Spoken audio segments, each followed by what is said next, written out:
Hello everyone, welcome to my channel. Today we are diving into one of the most important tools used in both education and psychology, the rating scale. Let's explore what it is, how it's used, and why it matters. What is a rating scale? A rating scale is a tool used to assess attitudes or behaviors related to situations, ideas, people, or traits. It presents opinions in degrees like strongly agree to disagree or highly satisfied to dissatisfied. Why odd numbers? You will often see rating scales with odd numbers 3, 5, 7, or even 9 points. This is because odd scales allow a middle option, which reflects the natural tendency of many people to remain neutral or undecided. Let's break down the 5 most common types of rating scales used in schools and research: numerical, graphic, standard, cumulative, and forced choice. So first let's look into numerical scale. In numerical scale, numbers are assigned to different levels of a trait or behavior. These are easy to construct and interpret, but they can be biased by personal judgments. And in graphic scale, it uses a horizontal or vertical line to represent a continuum.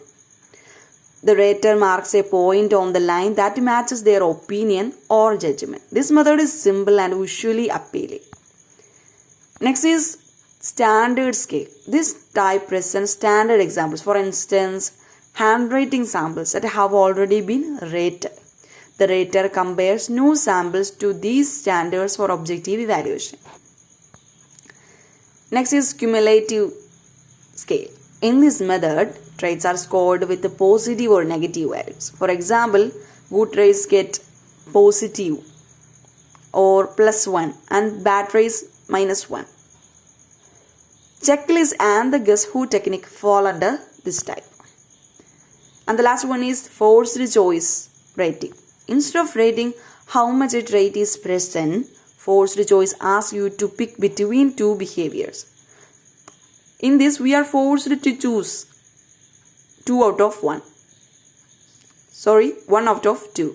It reduces bias and helps gather more honest responses. Next, advantages of rating scale.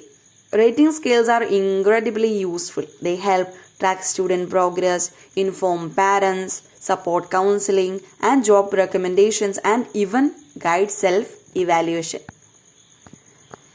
Let's take a quick look at the limitations and common errors found in rating scales. These are important for teachers to understand so we can use the tool effectively and fairly.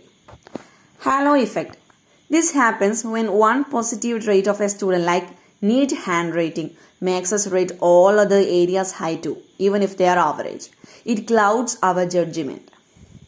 Central tendency. Some raters avoid giving very high or very low scores and stick to the middle values. This reduces the usefulness of the rating because it hides the real differences. Leniency or strictness. Some teachers tend to rate every student kindly while others are too harsh. This personal bias affects the accuracy of the scores. Logical contrast and proximity errors.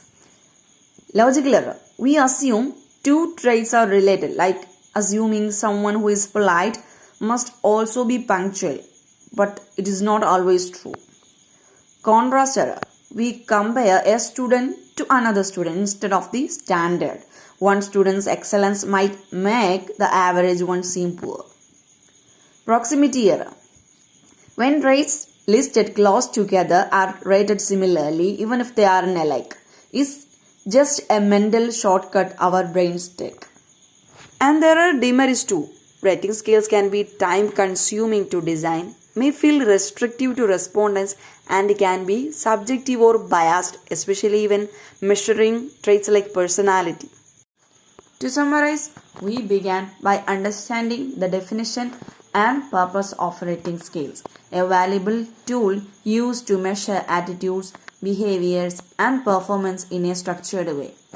We then explore the 5 major types of rating scales: numerical, graphic, standard, cumulative, and forced choice, each serving distinct functions in educational context. Following that, we examine the uses and merits, highlighting how rating scales support assessment, guide instructional decisions, and provide meaningful feedback in the teaching learning process. And lastly, we acknowledge some limitations such as the potential for bias, time consumption, and the possibility of inaccurate responses. Overall, rating scales remain an essential component of effective educational evaluation when applied thoughtfully and appropriately. Thank you for watching.